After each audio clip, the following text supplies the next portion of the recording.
Welcome to the Let's Talk Universal podcast, where we ask experts, consultants, and specialists for their perspectives on all things workforce and workplace. And I'm incredibly excited for today's session, as we'll be talking with Stroud, clown, author, and co-founder of a new global movement called Laugh, Think, Play. Hi, how are you? I'm very well, and it's very lovely to be here. Thank you for having me. Yeah, it's honestly very exciting to have you with us today. I'm very excited to learn more about Laugh, Think, Play, and also kind of the role of play in the workplace, because I think now you can probably elaborate further on this a bit later on, but play isn't necessarily something we associate with the workplace. No, and I think somewhere along the line we hear the word work and then we go and play is something that we do at weekends. And actually one of the things that I've witnessed, having worked with large corporates and big organizations and smaller ones as well, is that the more that we pay attention to play, I'm not suggesting that everything has to be playful suddenly and we just have to play games, but the more we actually become consciously aware of how play can impact us, it honestly is extraordinary what things can happen. And it's a good thing, right? It makes us feel better, which surely if we're working a lot, we want to feel better. Play is one way to do that. Absolutely. So I want to just kind of take a step back just before we get into it into more detail, because I'd like to tell our audience sort of what your background is. Where does this come from, and where does this performance element of your work and your experience play into professional life and business life? I mean, so I've always been somewhere between being a performer and an entrepreneur. So for those people that are watching this, you can see where I put my hands up and my head's in the middle. And where my head is exactly where it is, if that's performing and that's being in the world of business. And I think over time, I've had various different businesses, sometimes thinking from an acting perspective and helping people with presentation skills. And, I've always had that sort of, I guess, that duality in my own sort of identity. Like, I love performing. I still do shows. I've done shows off the West End. I've just written and performed my third one-woman show. I've been up at Edinburgh Festival. So I'm still very much a practicing professional performer. And that's really important to me because that fuels one side of me. And even though when I was an actor and just an actor, I was pretty successful, I never wanted to always wait for other people to give me the opportunity to take a job, etc. And business, I think, has been in my DNA. I mean, my dad was an entrepreneur, and so I think I'd always had that sort of modeled to me that I could set up businesses. So even before I went to drama school in my early 20s, I was selling crisps for a well-known crisps company while running a theatre company. And then you fast forward 20 years of experience of working with global CEOs, massive organizations, and it's all kind of come to a head. And I think about 7 years ago, I reconnected with clowning. And clowning in itself is a particular craft. And just like acting is a craft. And the simplest way, because when I say I'm a clown, especially in the business world, quite a lot of people get scared, or they think of it and they think about scary clowns. Mm-hmm. Whereas actually clowning is far deeper and it's actually a very ancient craft. And really, think Shakespearean fool or the court jester, and you've got the idea. So we're the observers of life. And I think naturally, I've always been gifted with being fairly funny, and I've always done comedy. But actually, as my work has evolved, it suddenly became clear to me in the last sort of 6-7 years that when you are really conscious about play and you're conscious about laughing and how you think, it's quite extraordinary how different people can feel. And so it's been kind of my personal journey, and then working out that was my purpose, and then suddenly going, oh, okay, cool. Yeah, this is where I'm at. And what's amazing is I haven't met a single adult in whatever sector who hasn't gone, yeah, we could do with laughing a bit more, thinking a bit more with kindness, and playing a bit more. How they then do it is individual and cultural, different sort of discussions. But the door is like, people are like, yes, we need it. Because let's face it, we need more joy and light in the world. It's quite a tough time right now. And it's like, we can allow ourselves to do this. So there you go. In a really short summation, there's my life. It's totally true. I mean, we've got a very small team, and I've mentioned this to you previously, but we're a small 100% remote team. And so actually, having spoken to you, we recognise that we need more play in the way that we work as a team, because it's very hard to keep remote workers engaged and to feel like a team. And so, yeah, it's that journey of kind of, okay, we've built the business or whatever it is that we're doing, and now, okay, let's change the priorities a little bit and let's see if we can't do more and achieve more through play. Yeah. So looking at your work as well, what I love about it is how human-centric it is. Why do you think for businesses on sort of a general level, this is so important? I mean, in this world where, let's face it, we're using tech to record this. As you said, your whole workforce is remote. And for a lot of businesses, that's a conscious choice. The reality is that the more and more tech and AI evolves, the more the human interactions become so important. And it's not surprising that people of your generation, because yes, I'm slightly older than you, that well-being is massively important. And I think it's brilliant that mental health is so much more spoken about and more candid. And the thing is that ultimately in business, we are dealing with people. It doesn't matter whether you're selling a pen to somebody who wants to buy a pen. There is a person and a person, and there could be machines involved, there can be automations, there can be funnels, there can be all of these different buzzwords of business. But actually, at the heart of everything that we are all trying to do, whether that's make more money, whether that's change thought leadership, whether that's running the biggest charity, in the business space, it is people that make up business. It is us that is in charge of how we show up. And for me, sometimes I get to kind of go in through the back door of these large organizations because I meet somebody. And one of the things that I see is like, when did this all become so serious? When did this rule happen that when we're at work, we only can be serious because that's what we do at work? Why are we not bringing more of our human selves? And I think for me, I have to talk about the human because I've spent the last 20 years working on me as a human and unmasking who am I as M. Now, if you and I had met 5-6 years ago, there's no way we would have started with I'm a clown and a comedian and a performer as well as an entrepreneur, etc. Because I would have been worried that your audience and you would have gone, she doesn't really know anything of any merit because she's not in the business space. Yeah. Whereas actually, the more I've unmasked who I am as M and the more I walk being me and being the human M, the more doors, the more opportunities, the more things happen. And that has been my experience throughout all of my business life. So when people allow themselves to be truly human, with all the vulnerabilities, with all the frailties, with all the brilliance, that's when magic happens. And that's how we keep the joy and the connection, the relationships, so that work carries on being fun as well as important, Yeah, absolutely. And I suppose then with Laugh, Think, Play, which is the movement that you've started, the spark is what you call yourself, which I love. That then is helping people to go through that process of learning how to laugh and think and play again. Well, I don't even think it's about learning how to, because we all know how to do it. It's about remembering, reclaiming and restoring it, right?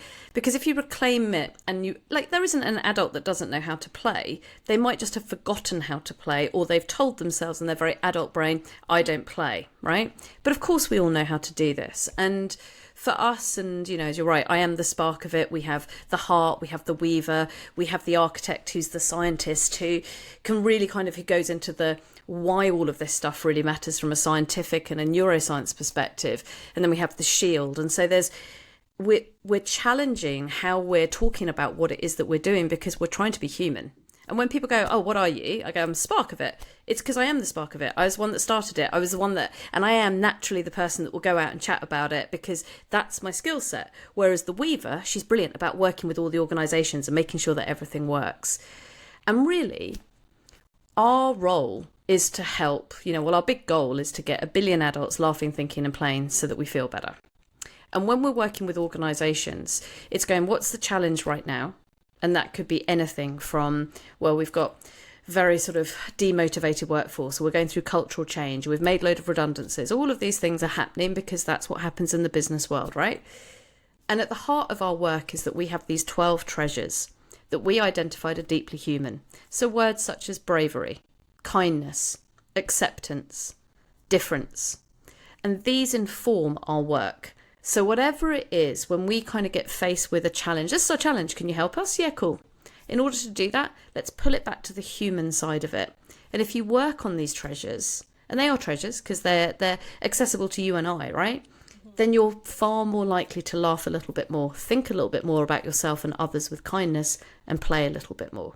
And that's really at the heart of what we're doing with our play partnerships and our play circles and our club. Yeah, I think it's really interesting how you've kind of redefined how you all identify and work together and play to each other's strengths. And I think that in itself as a learning lesson for organizations is quite profound, because we talk a lot about kind of team dynamics, but those kind of new roles like Weaver and Spark really actually visualize it in your brain. Okay, this is that person's strength. Like, you can really visualize and see the team in It's so important. And I think for me, one of the things that I've learned, because I have had other businesses, is that quite often, I think especially when teams are forming or businesses are being started up, we all try and do everything. And I was very clear when we started to kind of all come together and work together that we have to, as much as we can, operate in our zone of genius. Now, this comes from a guy called Dr. Gay Hendricks, and he wrote a book called Big Leap, which has massively informed my leadership and the way that I think about things. And very simplistically, he talks about we've got our zone of competence, our zone of excellence, and our zone of genius. And most people will spend their time at a certain level of success in their zone of excellence because their ego is like, oh, yes, I'm quite good at this and I can do this. And lots of people tell you that you're really quite good at it. Whereas actually where you need to be playing is your zone of genius. And then you find other people who are then, as much as you can, operating in their zone of genius. As soon as you do that, what it does is it frees you up from trying to work within your zone of competence. So for example, right, I'm not very interested or good at systems. Now, competently, of course I can get my head around it, I can understand it, etc., etc. It's not my zone of genius though, it's my zone of competence, right? And I think if we're talking about having, you know, creating a work culture around the world where people are allowed to laugh, think and play more, then surely what we have to do, as opposed to go, let's work on your weaknesses. Why? Maybe it's time that we just play in our strengths, play in the stuff that you just find so easeful and so much more fun and so much more rewarding. And so when we came together as our hive, we were very clear that actually within our hive, as much as we can do, we're only going to operate in that way. And then, as you say, you know, with the job titles that we've given, yes, we could mirror it and go, I'm the founder, and then we've got a CEO, and then we've got a FD, you know, of course. But actually, we're talking about being human, and I am Sparky. It's kind of who I am, you know? Absolutely. And I think just additional to that is, you know, we've spoken a lot previously at the UWI about neurodiversity and neuroinclusion, and actually that lends itself to a neuroinclusive approach, because you're looking at people's strengths and, you know, their zone of competence, their zone of genius, and actually going, okay, so let me build a team based on those things. And then it opens up that opportunity for people who perhaps aren't like a more kind of circular shape on that spider diagram of skills, but you know, they're building a team that, like a jigsaw puzzle, you know, based on those skill sets. So I really like that. And it's also, when you think about it, when you move away from sort of capitalism and you move away from kind of the Western way of thinking, right? You know, if you're sitting around, and I remember learning from this amazing man called Anthony, who spent a lot of time living out in Kenya. And actually, when they're sitting around as a tribe, and you'd go to a tribe and you go, who's the leader? They would say, well, what do you need leading in?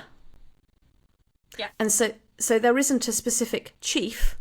There are just leaders who are just naturally very good at hunting or building fire or building or whatever it might be.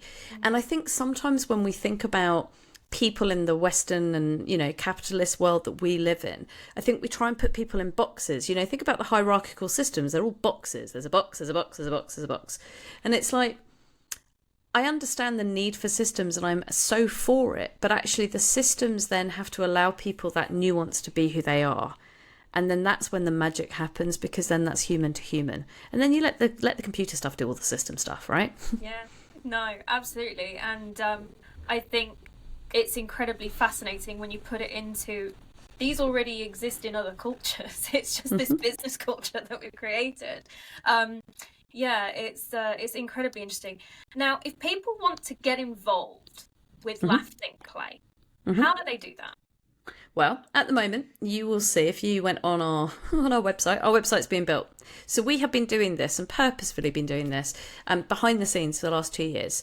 We didn't want to kind of go, let's do a big marketing campaign, and actually we walked away from investment because I didn't want to have that pressure of having to drive income in order to fulfill a VC, right?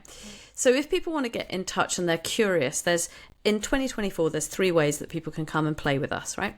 The first is if they're a business owner or somebody very senior in an organisation, they can come and join the club. And the Laugh Think Play Club is once a month online, and then we meet in person as well. And each month we spend 2 hours playing around one of our treasures. And it's beautiful and it's magical, and whoever wants to come can come to one for free and feel it, because this is the thing, you have to feel it, right? Which is why we're very mindful about not writing loads of copy and stuff. It's a feeling thing. It's remembering how you feel to be human. And if you're like, oh, okay, that sounds good, but there's loads of us, there's like, we'd like to do something like that, then we have our business circles. And in that, what we do is once a week, we meet with 40 people, and it could be different 40 people from the organisation. And again, we just explore the treasure for 1 hour to help people simply feel better. It's not training, it's not learning, it's an hour to feel better. So this month, as we're recording this, it would all be about the beautiful treasure that is Evolve. And of course, evolve would mean different things to you than it does to me. And we just play with that. And it's just gentle. And it's like an hour. And one of our clients just went, oh, I feel so much better just knowing that I have this hour where I get to think about this more human stuff. And of course, it affects productivity. And then our final thing that we're doing in 2024 is play partnerships. And those are with bigger businesses where they go, actually, we're really looking at cultural change. Actually, we've got a lot of people that we want you to design something that gets our people laughing, thinking and playing, because actually we've tried everything else and everybody's not very happy. And so those are the 3 things. And then as of next year, we're going to hopefully have an app so that more people can access it for free. And we're also, thinking about running festivals and events and stuff like that. So more B2C stuff as well. Because as I say, our goal is to get 1 billion adults laughing, thinking and playing. And from the get-go, 10% of our profits goes to charities that support the idea of laughing, thinking and playing. And one of those charities I support, unsurprisingly, being a clown, of Clowns Without Borders. And so those are brilliant people like me who go out, as in clowns, I'm not saying I'm brilliant, but I'm a clown and they're a clown. And they basically send clowns to refugee camps and places where people are in real turmoil. And they work with the UN and things like that. And what they do, very simply put, is once food, shelter and drugs, medicine has been kind of put back to these people that have had a really tough time, generally not because of their own stuff, then what's really important is then to remind people that there's light as well as dark. So clowns go in, and originally it was all for the kids, but strangely enough, when you play and you bring more joy, it brings people together. So suddenly you're no longer guards versus families, you're people.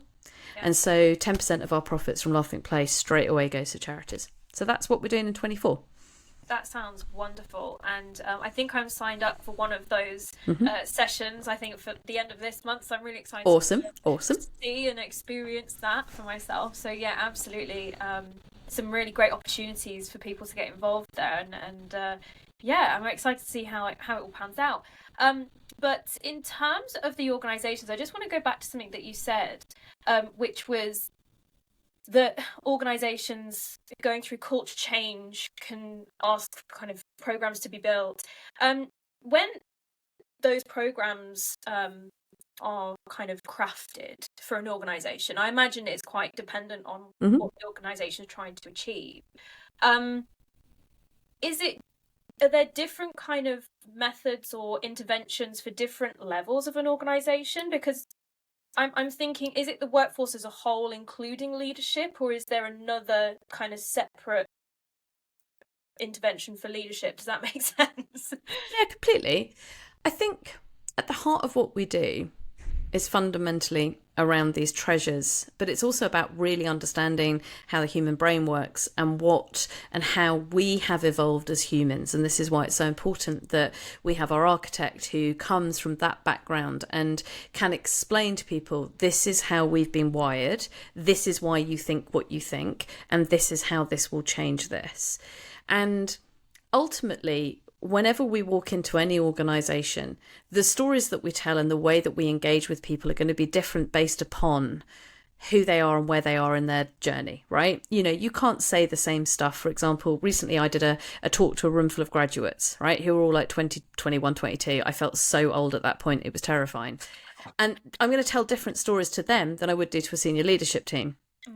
But actually, the heart of the work is the same. It's just the stories and the manner in which we communicate. And then, of course, depending on where you are in your own life path, you're going to have different access to the different treasures. You're going to have different biases. You're going to have had different experiences. As you get older, quite often there's more reticence because you think you should know it all. Or sometimes there's even more openness because it's like, I don't know it all. And that's why I'm in the leadership position. And so the way that we always have to do it is we do some data analytics, we find out what's really going on, and we have a whole process that we can take people through, but the process is also playful. You know, the whole thing is like, let's face it, there's a lot of business processes in the world, and it's like, actually everything that we're doing is helping you remember what it is to be human, and that is going to be different depending on where you are in your life, right? And so if you're working with somebody, as I say, like sort of just below board level, we're going to do slightly different things to if we're working with a bunch of graduates. But ultimately, we're all people. And actually what's really important and what's really magical is that when you get, and I did a room recently where we had a whole mix of different people. It was one of our clubs. And we had people there that were board level, and then we had people that it was their first ever job. And the treasure of that month was kindness. This was in December when I last did one in person, right? And hearing them talk about how kindness affects them and how kindness affects how they show up in their work, watching these 55 plus year old women and men and these 20-year-old women and men talk about it, suddenly it didn't matter what their job role was. They were hearing each other and they were connecting because kindness is a truth for all of us, just like all of these treasures are. So for me, and I guess this is the wonders of having me and the heart, you know, we're both storytellers by trade, we're both professional actors. And then we have somebody else that we work with who is a writer and a storyteller, and we've got the alchemist. And, you know, and it's the choice of words has to be important because we're holding people. Yeah, no, that's great. And I think, as you say, that humanness really means that, you know, when it doesn't matter who you're talking to in the room, it's just the way in which you tell that story that makes the difference and the impact. I think that's true of a lot of things. But I just wanted to know, would you or have you experienced any kind of resistance to this work in the past, either from the organisation or from the people in those sessions? Is that common, or?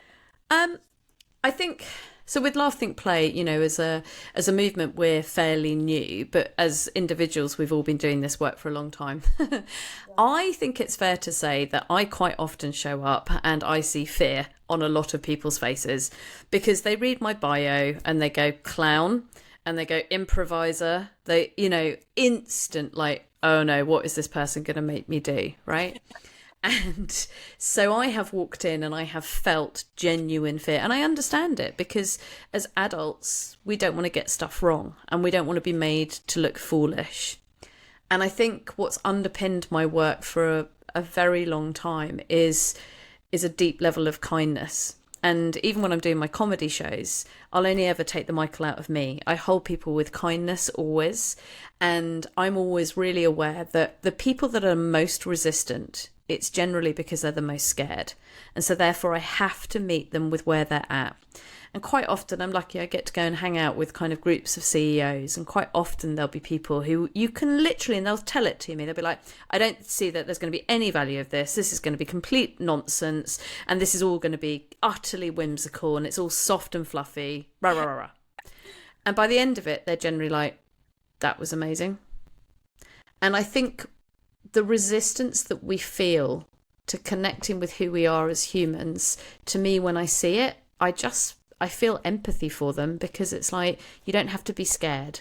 And because I've been doing this for such a long time, and now because Laugh, Think, Play has come together and combined, we've got hundreds of years of experience. It's like, you know what, we're going to make sure that you're really safe. And one of our treasures is safety. And I think that underpins everything that I do in my work. It's like, if somebody does not feel safe, then how could you possibly expect them to laugh? How could you possibly to challenge their way of thinking? And play? No way. And so sometimes there are certain groups that I've met and I'm like, they are nowhere near ready to play any kind of game.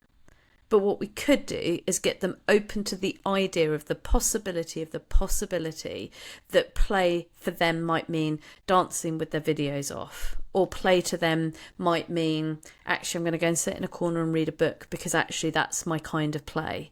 And that's my job. And it's not about, I'm in the place I'm at because I spent 20 years getting here. But there's lots of people who haven't thought about this stuff since they were a kid. And so we have to hold them really, really carefully. Yeah, and I suppose I just want to kind of explicitly get from you, from the organisation perspective, what are the benefits? Like, what do they get out of this kind of intervention in their workforce? You know, what's the outcome that they can expect to see? Could you say that again? My headphones just ran out, so I just missed that. That's all right.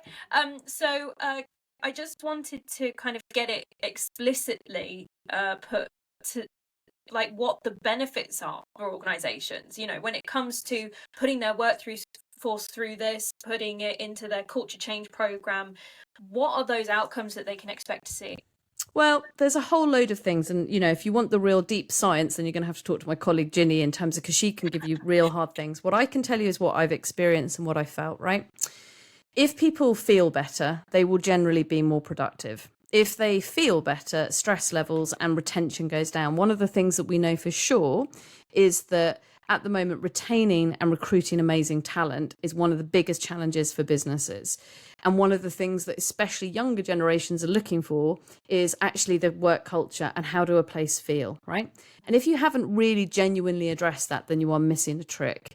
Also, the other thing is that you're looking at, if you've got sales teams and things like that, if they are genuinely in a place where as a human they feel valued, they feel supported and they're cared for, their sales figures will go up because their ability to build relationships will go up. And then finally, and I think this is probably one of the most important things for me, creativity, collaboration, and curiosity. Those are three unbelievably important things to every single business. And if you do not spend some time thinking about how you can develop them, then you are missing a trick. And when you are spending more time laughing, thinking, and playing, lo and behold, those three things will improve. And when you're talking, especially the space that you play in, you know, in terms of diversity and inclusion, all of that, if you come at it with a curious mindset and you give people more tools around that, of course, that's going to mean that there's deeper connections, there's better understanding, which surely every single business person wants. And when you do that, it's quite magical because ultimately, when people feel valued, when they feel heard, and when they feel better within themselves, they are going to perform better in their job, regardless of what their job is. So in a nutshell, that's what it is. If you want a really sciencey answer, ask Ginny. I will do, I'll ask her. And you've also mentioned a book. Yep. Do you want to tell us a little bit more about that? So who is it aimed at, and what are you trying to give them to take away? I mean, when I wrote Lessons from a Clown, I'm currently writing my second book. So my first book is called Lessons from a Clown. And in essence, I gave the 5 lessons that I've really experienced as me, as M. And they're very simple lessons, but they're the things that we forget. And they're the things that can make a difference. So, you know, one of the lessons is about being kind. One of the lessons is being playful. And ultimately, it's a part memoir, part my clown Orange talking to you, part stage show, part business guide. And who is it aimed at? It is aimed at anybody who is curious about making themselves feel better and perhaps go, you know what, maybe a different perspective. I don't profess to know all of the answers in any way, shape or form, but these lessons, as the subtitle, you know, help me show up as who I am. And I think, you know, it's Lessons from a Clown, how to have courage to show up for yourself and laugh every day. So if you want to do that, the book will probably help you. If you're quite happy with who you are and you don't want to laugh every day, then maybe don't read my book. Quite nicely put. And we'll obviously provide links to it. Thank you.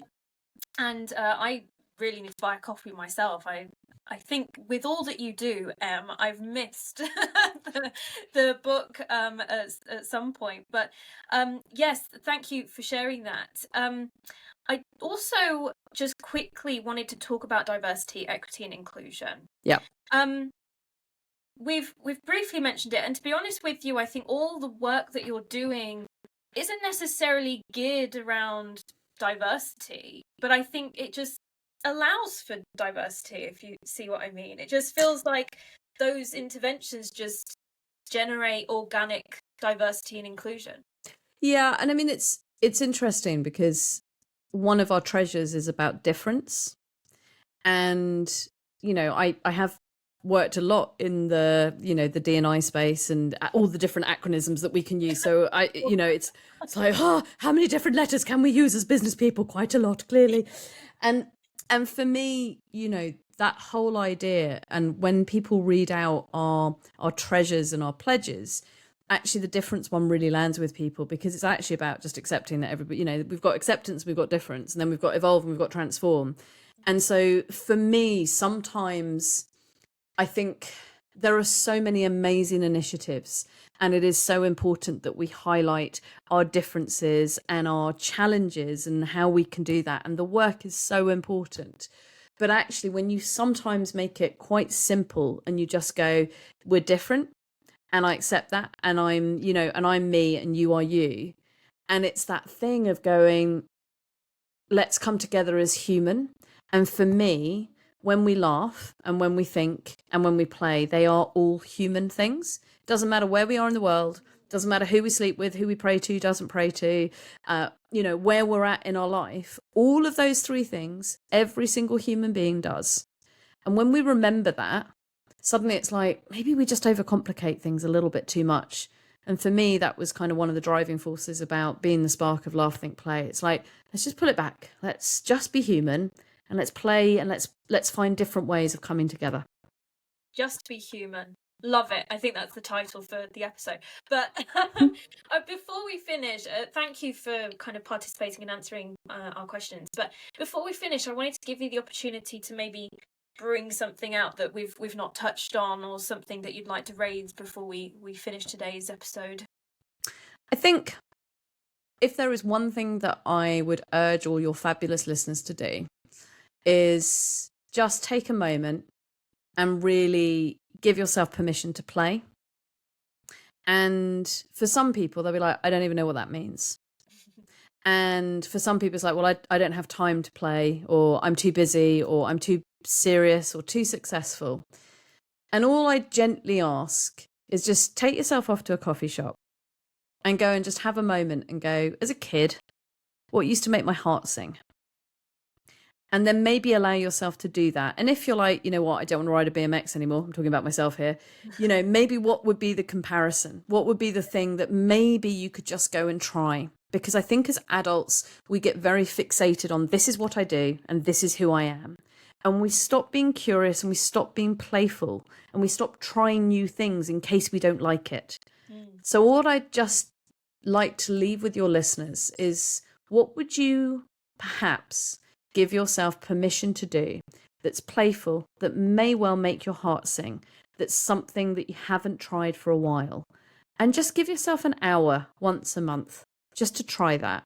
Because if you do it, you might just feel better. Love it. And I'm actually thinking about things that I can do 1 hour a week. Maybe sing in my living room with the karaoke on YouTube or something. Nice. Like it. Yeah, well, it's something, I'll tell you that. Well, thank you so much, Em, for joining us. And for everyone who is listening, we will be tagging you, your website, and your book, and can't speak now. Laugh, Think, Play website as well on the podcast webpage on uwi.com. But thank you so much for joining us. It's been educational. I've definitely learned a lot, and I think there is 100% value in this conversation around bringing more humanity into the workplace, and the fact that it has such a profound impact on people. And then also organisations. So thank you so much for sharing that with us. Yeah, thank you for having me. It's been lovely. It's been a pleasure. See you later.